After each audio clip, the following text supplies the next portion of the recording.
그 다음 이야기 더 읽으면서 말씀드리겠습니다. 새로운 아이디어가 등장하고 그중 하나가 다시 캐즘을 넘어서 이전의 혁신 기술을 쓸모없게 만든다. 그럴 때 폭발적인 성장성이 기대되는 거죠. 뭐 예를 들어서 5G가 등장하고 LTE보다 훨씬 우월해요. 그럼 LTE도 당시에는 혁신 기술이었을 텐데, 그죠? 5G가 나오면서 LTE가 이제 쓸모없게 만들어지는, 그죠? 그런 방식으로 간다는 거죠.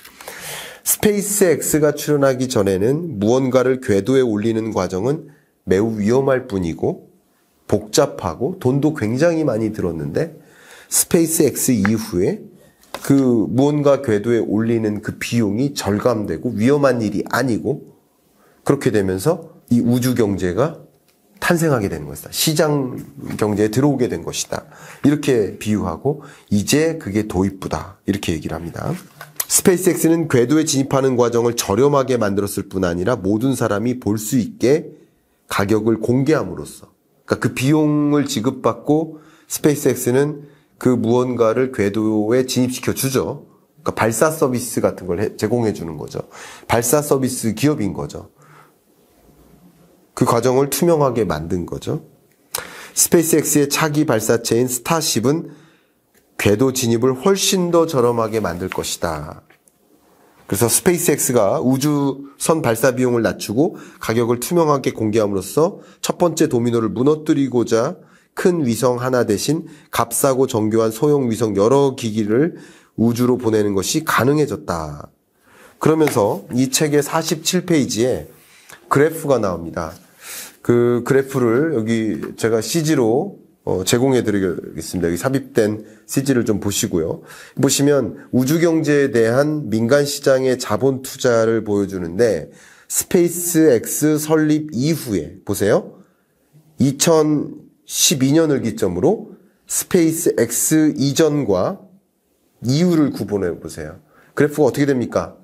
기하급수적으로 성장하는 흐름으로 완전히 바뀌죠. 그러니까 이게 본격적인 시장의 형성이라고 보는 것이고, 그리고 2017년에서 21년까지의 이 자본 투자 규모가 뭐 10억 달러 단위를 써서 158이니까 80억 달러죠. 1580억 달러의 자본 투자가 일어났는데, 이것은 사실 티핑 포인트라는 거죠. 큰 뭐 장기 텀을 놓고 봤을 때 이제 이렇게 도약하는, 이제 10년이 됐으니 이제 이렇게 부상하는 것이고, 이게 티핑 포인트가 돼서, 그러니까 티핑 포인트는 이게 굉장히 크게 성장했는데 그만큼 했으니 그 다음에는 좀 줄어들 거야가 아니라, 이게 시작을 계기로 폭발적으로 이제 우주 경제가 성장한다라는 주장을 이 책에서 합니다. 그 다음 그래프 보이시죠? 지역별 누적 투자 비율을 보면 이 중에서 미국이 46%를 차지하고요. 그 다음 중국이 30%를 차지합니다. 그러니까 미국, 중국이 거의 세계 이 우주 경제에 대한 그 민간 시장 자본 투자 규모의 76%, 약 80% 가까이를 차지할 만큼 이런 국가들이 이 시장을 리드하려는 모습이고, 그런 과정에서 우주 경제가 이제 태생하는 것이다. 이렇게 도약되는 것이다. 우리 한국은 이 중에서 기타에 들어가네요. 그러니까 1%가 채 안 되는 거죠. 자, 근데 이 우주 경제의 크기가 얼마나 될까?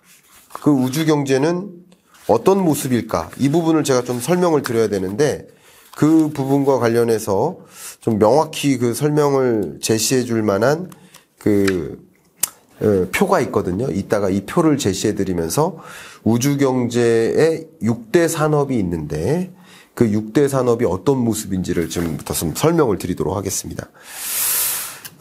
궤도 접근 비용이 낮아진 것은 중대한 변화이긴 하나, 그렇다고 해서 투자자나 창업가, 야망 있는 전문가에게 실제적인 영향을 미칠까?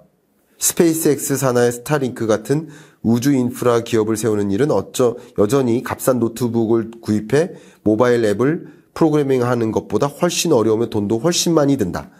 그러니까 아직까지는 투자 비용이 훨씬 많다는 거죠. 아까 제가 설명드렸죠. 석유가 있다고 해서 석유 실질적인 시출을 하기 전에 탐사 시출을 하는데 탐사 시출을 하는 것만을 해도 적어도 그 시출 봉 5개 세우는 것도 5천억 이상이 드는데, 그죠? 막대한 예산이 투입된다는 거죠. 그러니까 지금으로서는 시장적 그 가치가 상대적으로 덜한 거, 투자금이 훨씬 많이 드니까. 근데 우주 경제의 경제적 잠재력 대부분은 새로운 소프트웨어 어플리케이션으로 위성이 제공하는 데이터를 활용하는 데서 온다. 이거 굉장히 중요한 저는 문장이라고 생각합니다. 제가 여기 별표까지 쳤거든요. 그러니까 새로운 소프트웨어 어플리케이션이 보급돼서 이제 그 위성에서 제공하는 데이터를 각 분야에서 활용하는 데서, 그러니까 우주 산업 그 자체가 아니라, 예를 들어서 화성에 도달하다든가 화성으로의 우주 여행 서비스를 제공한다든가 발사 서비스, 발사체 개발 이런 사업이 아니라 거기서 나오는 우주에서 제공하는, 또 우주 산업에서 제공하는 데이터를 활용한 산업, 이 산업에서부터 본격적인 시장이 형성된다라는 것을 강조합니다. 시장을 읽는 굉장히 중요한 눈이죠. 그 다음, 우주 기반 데이터에 돈을 더 많이 쓸 수밖에 없어지고, 왜냐하면 지정학적 리스크가 고조되니까 전 세계 각종 상황 정보를 수집하고 전달하기에 가장 좋은 위치, 이게 지구의 궤도거든요. 지구의 궤도에서 세계의 각종 상황 정보를 수집하는 그런 과정이 열리고, 또 GPS와 아까 기술 스택이라고 표현했는데 나머지 기술 스택이 GPS뿐만 아니라 지리공간 정보, 지오인트라고 할 수 있겠습니다. 지오인트, 그리고 위성통신, 셋콤이 있습니다. 근데 이게 이런 기술 스택이 금방 사라져버리는 메탄가스 배출을 추적한다든가, 글로벌 운송 경로 최적화를 찾아간다든가, 정말 이 지구 궤도를 통해서 축적되는 각종 데이터를 활용하는 산업이 정말 어마어마하게 크다라고 강조하고 있고요. 경기 순환 방향을 거슬러서 이 우주 경제가 부상하고 우주 기반 데이터가 또 사업 확장에 도움을 주고 불황기에 오히려 회복 탄력성을 주는 그런 움직임을 가져갈 것이다. 그래서 여러 기업들을 심지어 명명합니다. 그 기업 중에 특히 강조하는 기업이 있는데 제가 잠깐 보여드리면 플래닛 랩스입니다. 가장 가까운 장래에 실현될 우주 기반 기술의 잠재력을 훨씬 더 잘 보여주는 회사 플래닛 랩스를 강조하고, 안전장치, 극도의 복원력 이런 걸 가지고 위성을 설계하는 그런 나사의 방식이 적합하지 않다라는 그 사실을 깨달은 나사의 전직 엔지니어들이 설립한 회사예요. 이 회사가 분산 네트워크로서 작동하는 값싼 소형 위성을 무더기로 쏘아 올릴 수 있는데 왜 오류가 없는 위성 하나를 만드느라 막대한 시간과 돈을 써야 하나, 본질적인 질의를 한 거. 이게 무슨 얘기냐, 좀 어려울 수도 있는데, 위성 하나하나를 발사하는데 비용이 많거나 위험이 많다면 어쨌든 그 발사 비용을 감안해서 제대로 된 위성을 하나 만드는데 그 오류 없는 위성을 만드는데 노력해야겠죠. 근데 위성을 그냥 무더기로 뭐가 오류가 있는지를 검증하는데 많은 시간과 비용이 든다면 그냥 위성을 만들어요. 테스트하지 않아요. 무더기로 위성을 다 쏘아버려요. 근데 그래도 비용이 차이가 없어요. 그렇다면 그 방법이 더 낫다라는 것이죠. 그러니까 기존의 방식을 완전히 깼어요. 쉽게 말하면 콩을 보고 심는데 어떤 콩이 잘 자랄까, 좋은 콩일까를 막 한 3개월에 걸쳐 연구해가지고 그 콩을 심어요. 왜냐면 그 콩을 한번 심으면, 왜냐면 화분값이 굉장히 비싸다고 해볼게요. 화분이 하나밖에 없어요. 그러면 잘 될 콩을 골라내는 작업이 필요하죠. 근데 화분이 굉장히 많아요. 그러니까 무상 제공돼요. 수만 개가 무상 제공돼요. 그러면 그 3개월에 걸쳐서 어떤 콩이 잘 자랄지를 그 테스트하는 과정을 거칠 필요가 있습니까? 다 심으면 되죠. 잘 자라는 것을 가지고 나머지 효용을 보면 되죠. 마치 이런 얘기예요. 근데 이 플래닛 랩스는 그 전보다 저렴해진 위성 발사 서비스를 이용해 사업을 시작한 선구적 기업이다. 그러니까 발사 서비스에 있어서 가격을 완전히 떨어뜨린, 그리고 제가 처음에 읽어드리면서 말씀드렸던 이 저자, 스페이스 이코노미의 저자죠. 체드 앤더슨. 체드 앤더슨이 이 스페이스 캐피털의 설립자라겠죠. 투자사라고 했죠. 근데 이 스페이스 캐피털이라는 투자사가 처음으로 투자했던 대상이 바로 플래닛 랩스입니다. 플래닛 랩스. 그러니까 더 이 기업에 대해서 강조했을 수도 있겠지만, 의심의 눈초리로 여러분 책을 보셔야 됩니다. 그래서 그럴 수도 있겠지만, 어쨌든 지금 플래닛 랩스의 이 스페이스 캐피털이 첫 번째 투자 대상이 됐었던 그 배경에는 이런 것들이 있었다. 이런 것을 가지고 가능성을 보셔야 되죠. 자, 그러면 제가 거의 이제 끝으로 69페이지로 가서 아까 보여드렸던 우주경제의 6개 산업 중 가장 큰 위성산업이라는 이 표를 제시해드리고 하나하나 설명드리겠습니다. 여기 보시는 것처럼 그 산업이 GPS라는 영역이 있고 지오인트라는 게 있고 셋콤이라는 게 있습니다. 3대 섹션이에요. 그리고 보시면 애플리케이션이 있고 분배라는 영역이 있고 인프라라는 게 있습니다. 이렇게 카테고리를 구분해 주시면 좋겠습니다. 그러면 그 카테고리 안에 해당되는 그 기업들의 사례들이 쭉 있겠죠. 예를 들면 그냥 구체적인 설명은 좀 이따 가겠습니다. GPS 위성항법 시스템을 애플리케이션의 형태로 이용하는 대표적인 회사가 우버인 거예요. 그리고 위성통신을 인프라적으로 이용하는 비즈니스가 아마존인 거예요. 그런 식으로 이 자료를 보시면 그 각각의 사례들을, 그러니까 9개 섹션에 걸친 각각의 3x3 매트릭스니까 9개의 상자가 들어가죠. 그 9개의 상자에 들어가는 각각의 비즈니스를 가장 대표적인 예를 들어서 설명드린 거예요. 자, 그러면 이게 아까 기술 스택이라고 표현했는데 GPS뿐만 아니라 여기 그림에 보시는 지오인트, 셋콤이 하나의 기술 스택입니다. 우주산업 기술 스택. 자, 그러면 GPS 기술 스택 내에 인프라라는 게 있고, 인프라 계층, 분배라는 계층이 있고, 애플리케이션이라는 계층이 있습니다. 그림 잘 보이시죠? 자, 그러면 일단 애플리케이션은 뭐 제가 굳이 설명 안 드려도 잘 아시겠죠? 어플이에요, 어플. 그 다음 두 번째 분배는 뭐냐면 여기 설명되어 있는 것처럼 우주 기반의 자산에서 만들어진 데이터를 수신, 가공, 관리하는 하드웨어, 소프트웨어가 분배입니다. 그러니까 데이터를 수신하고 가공하고 관리하는 그게 과정이 분배고요. 마지막으로 우주 기반의 자산을 제작, 발사, 운용하는 하드웨어와 소프트웨어가 인프라입니다. 그러니까 우주 발사 서비스 같은 거.